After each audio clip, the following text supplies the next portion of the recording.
Hey everybody, Marcus here.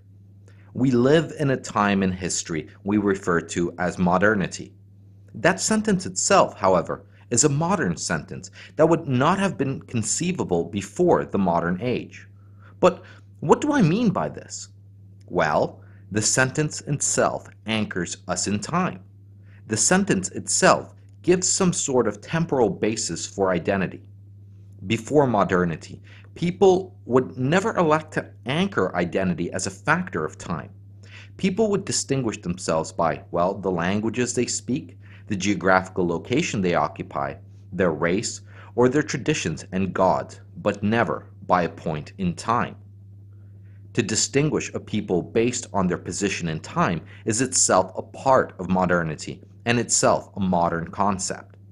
When we hear rhetoric from, say, politicians stating that it's about time that such and such a thing be the case, they are making a modern statement. When we hear, for example, the Canadian Prime Minister say that half his cabinet ought to be women as, come on, it's 2016, he is making a modern statement. But not only does the modern spirit place man in time, in history, but it also makes man the author of history. The modern spirit is a Promethean spirit. But if people of the past did not ground any of their identity in the times they lived in, we need to understand first and foremost why this is. And secondly, we need to understand at what point did they start grounding a part of their identity in time. To answer the first question, we need to look at how time was perceived before the modern period. Time, leading up to the modern period, was mostly understood as cyclical. There was, well, the cycle of life, the cycle of day and night, the cycle of motions of the heavenly bodies, and so on. Though people were clearly not ignorant of the arrow of time, namely that time only goes in one direction and that a causal chain happens in some sort of linear fashion, they, however, saw it all looping around sooner or later. Now, this notion of cyclicality can easily be observed in the myths of the river valley civilizations of, say, Egypt and Mesopotamia. Those myths heavily influenced the works of Plato as well, and you can find the cyclical themes in Plato's dialogues like the Republic, the Timaeus, and the Laws. As a consequence of this cyclicality, there came a consequence of thinking in terms of changelessness and stability. Plato's politics, as presented in both the Republic and the Laws, try to create a political order in the city that directly reflects this cyclicality and changelessness. Progress was not a thing. Progress had no grounding in reality in the thoughts of the pre-modern period. But in such a worldview, what was the concern of the people? If indeed they held no notion of progress, what did they govern their life around? Well, people were governed by eschatology, specifically the four last things: death, judgment, heaven, and hell. As the Western world has been influenced by the Greeks, which played out this cyclical motif, so too does Christian theology have this cyclical motif. God created the world and man in it. History is the unfolding of God's will. Then, upon final judgment, man and all that is returns to God. There was no planning for the future ages or consideration of the past. What did those in the past do? Well, the same thing that those in the present are doing, and the same thing those in the future will do, if, indeed, Judgment Day is still that far off. All people in all times were concerned with salvation. How man spends his time between birth and death is merely a detail towards salvation. But let us leave that for the moment and look at the second question. When did the modern period begin? Now, this question has a simple answer and a more complex answer. The simple answer is that modernity is said to begin with René Descartes, a French philosopher who lived between 1596 and 1650. Modernity is typically credited as beginning with the Enlightenment, and it was the work entitled The Meditations by Descartes that is attributed as the intellectual beginning of the Enlightenment. Now, in my video entitled Feminism Part 3, Blame the French, I stopped tracing the feminist spirit with Jean-Jacques Rousseau, but I should have actually gone one step further and included Descartes as well. Now, Descartes is also the father of modern philosophy. Though you may not be aware of exactly what Descartes' philosophy entails, you are surely familiar with cogito ergo sum. I think, therefore I am. Now, this single sentence is loaded with the modern sentiment in ways that I hope will be made evident in this video and those that follow in this series. But like I said, there is the simple answer, the answer I have just given. Then there is the more complex answer. The more complex answer as to the origins of modernity actually pushes back in history much further, back to the 13th century. Now, Martin Heidegger argued that human thought and action are propelled and guided by the experience of fundamental questions, that is, by the experience of profound aporia that calls into question the meaning and nature of everything, including the being of the questioner himself. These questions arise in moments in which the meaninglessness and legitimacy of all existing ways of thinking and being dissolve, and the world seems to be transformed into chaos and nothingness. The experience of the abyss generates a profound anxiety that impels human beings to search for answers, to formulate new ways of thinking and being, and thus to radically reshape the world in which they live. Real historical change, in Heidegger's view, occurs in these moments as the result of a confrontation with such epochal questions. Now, a great aporia occurred in the 13th century within the scholastic tradition. This aporia was triggered by the development of nominalism. What I will demonstrate through this video is that the origin of modernity and the origin of the Enlightenment is not grounded in science, but in theology. The epochal question that gave birth to the modern age arose out of a metaphysical/theological crisis within Christianity about the nature of God and thus the nature of being. This crisis was most evident as the nominalist revolution against scholasticism. This revolution in thought, however, was itself a reflection of a deeper transformation in the experience of existence as such. Scholastics in the High Middle Ages were ontologically realist, that is, they believed in the real existence of universals, or to put it in another way, they experienced the world as the instantiation of the categories of divine reason. They experienced, believed in, and asserted the ultimate reality not of particular things, but of universals, and they articulated this experience in a syllogistic logic that was perceived to correspond or reflect divine reason.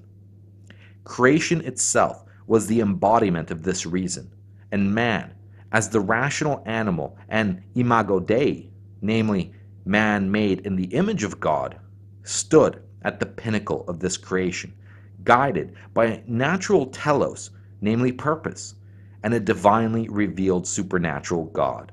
But perhaps this view of reality is a little confusing and difficult to grasp at first, so let me give a little bit of exposition to those who may not be familiar with the notion of universals. There is the question of one over many that is typically attributed to Plato. The question is simple. There are things like books. There are many books. Different books have different numbers of pages. Different books use different fonts and are about different things.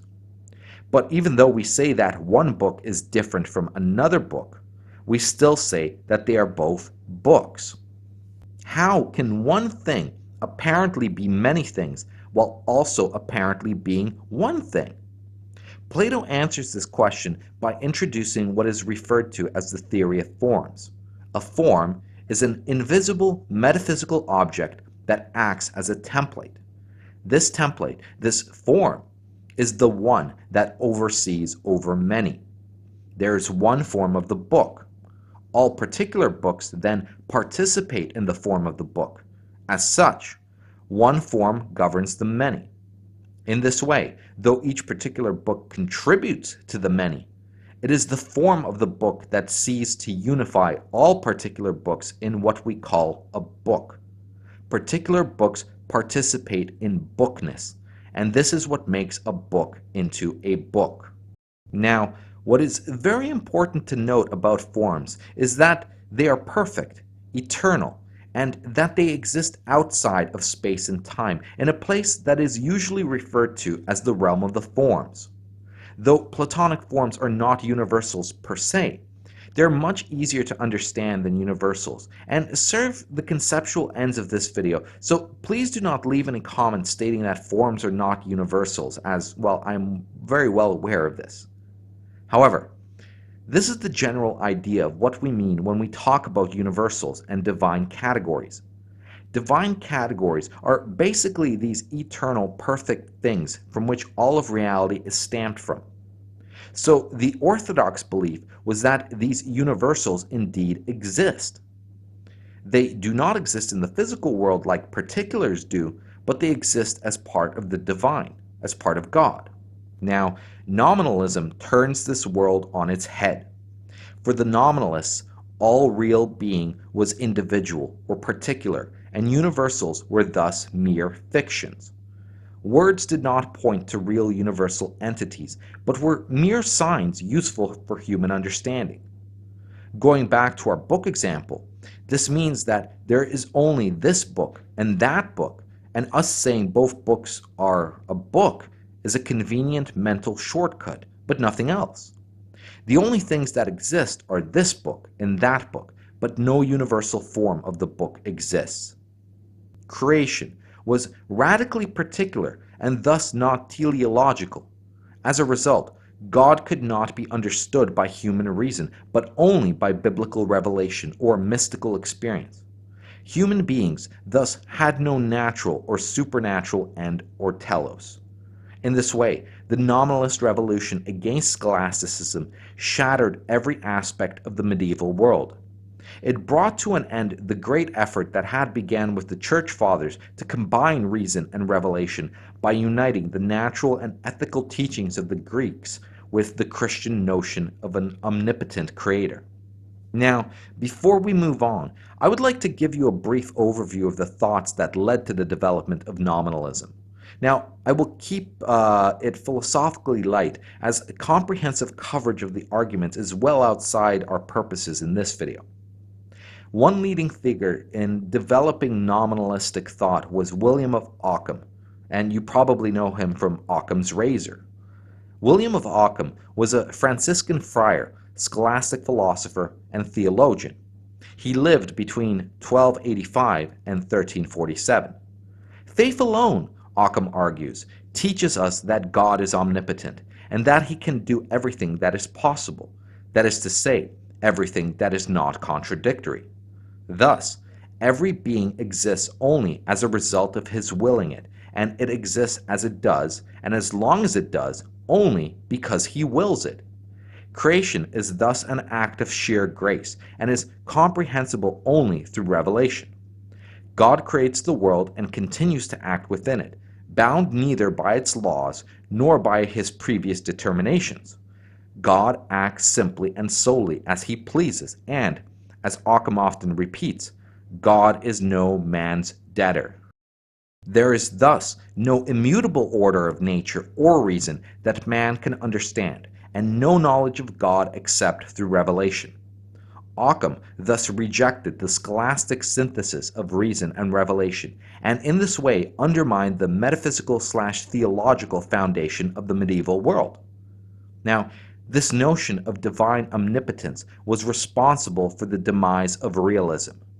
God, Occam argued, could not create universals, because to do so would constrain his omnipotence. If a universal did exist, God would be unable to destroy any instance of it without destroying the universal itself. Thus, as a consequence, God could not damn any one human being without damning all of humanity.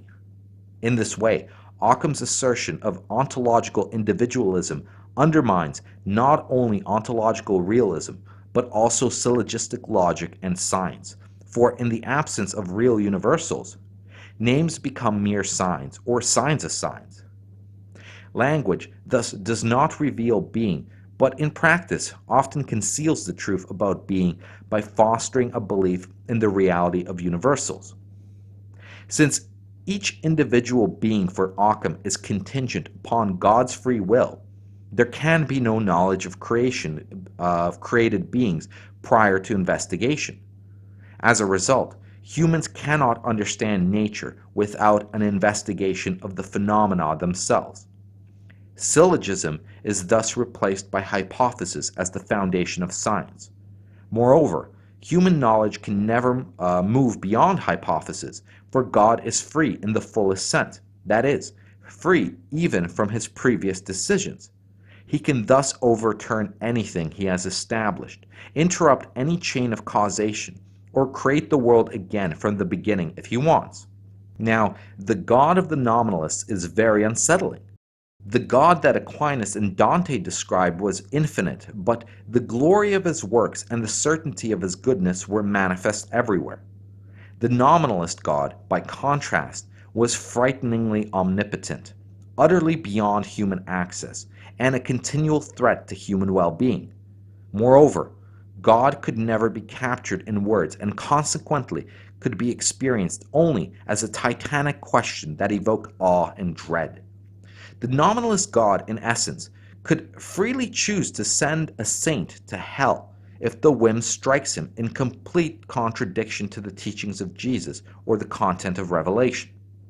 Now, modernity then, in fact, came as a consequence of the struggle that came with coming to grips with this new nominalist God.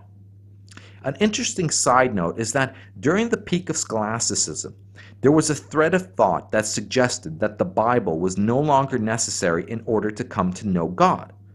The idea was that if all reality was a manifestation of divine categories, then the study of nature was sufficient in coming to know God.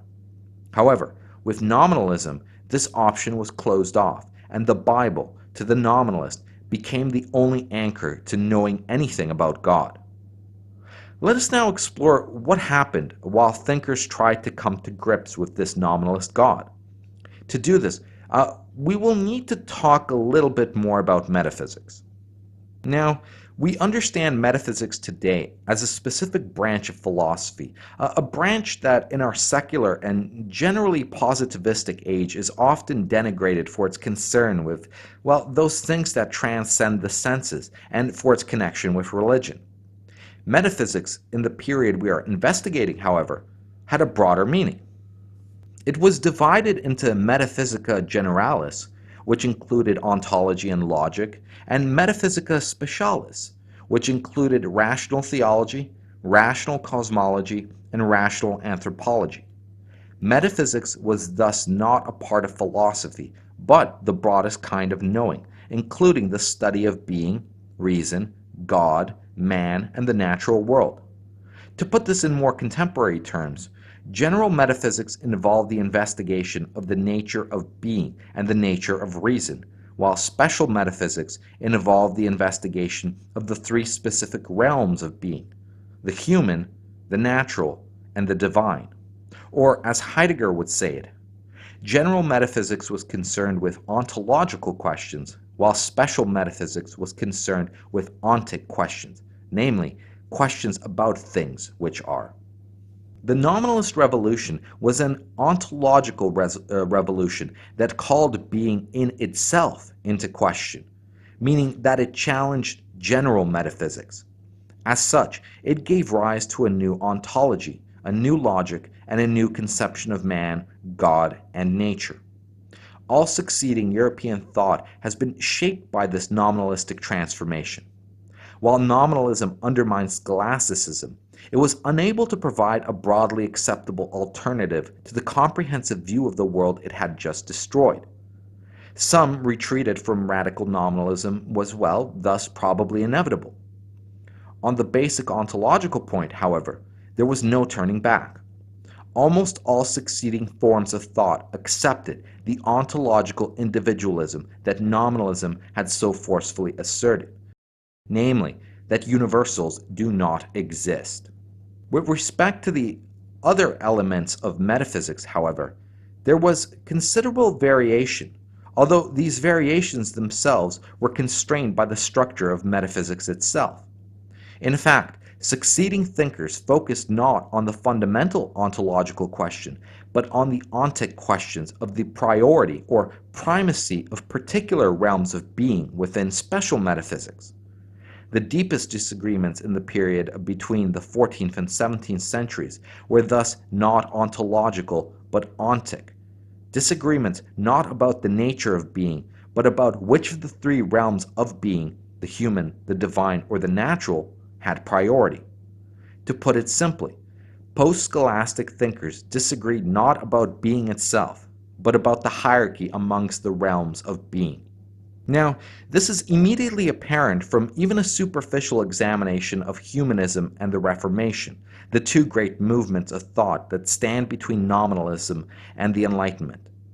Both of these movements accepted the ontological individualism that nominalism proclaimed, but they differed fundamentally about whether man or God was ontically primary. Humanism put man first and interpreted both God and nature on the basis of man.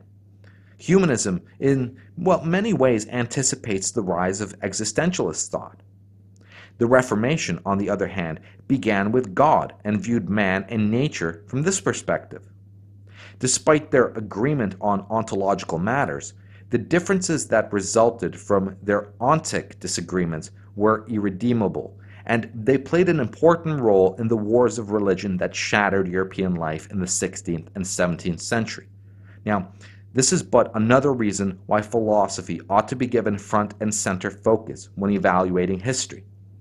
The importance of the nominalist revolution, it cannot be stated strongly enough. In addition to what I will be covering in this series, nominalism had a pivotal role in the rise of socialism in the West as well. Now, this is something I will most likely cover in a different series, but I bring it up here to give an idea of the reach of this phenomenon. Nominalism transformed our perception of being. It transformed politics, it transformed science, and it transformed morality. There's virtually nothing that was left unaffected by the nominalist revolution. Now, modernity, as we more narrowly understand it, was the consequence of the attempt to resolve this conflict by asserting the ontic priority, not of man, not of God, but of nature. While this naturalistic beginning helped to ameliorate the conflict, it could not eliminate the antagonism at its heart without eliminating God or man. However, one cannot abandon God without turning man into a beast, and one cannot abandon man without falling into theological fanaticism. The two great strains of modern thought that begin respectively with Descartes and Hobbes seek to reconstruct the world not as a human artifact or a divine miracle, but as a natural object. Hobbes and Descartes disagree, however, about the nature and place of God and man in the world as they open it up. For Descartes, man is in part a natural being, but he is also in part divine and thus distinguished from nature and free from its laws. For Hobbes, man is thoroughly natural and thus free only in a sense compatible with universal natural causality. The two poles of modern thought are thus rent by the same contradiction that set humanism and the Reformation at odds with one another. Now, this contradiction poses a profound problem for modern thought, and successive modern thinkers dedicated to the process of enlightenment sought to resolve it, but in the end, these efforts were to no avail, for this contradiction could not be resolved on modern metaphysical grounds.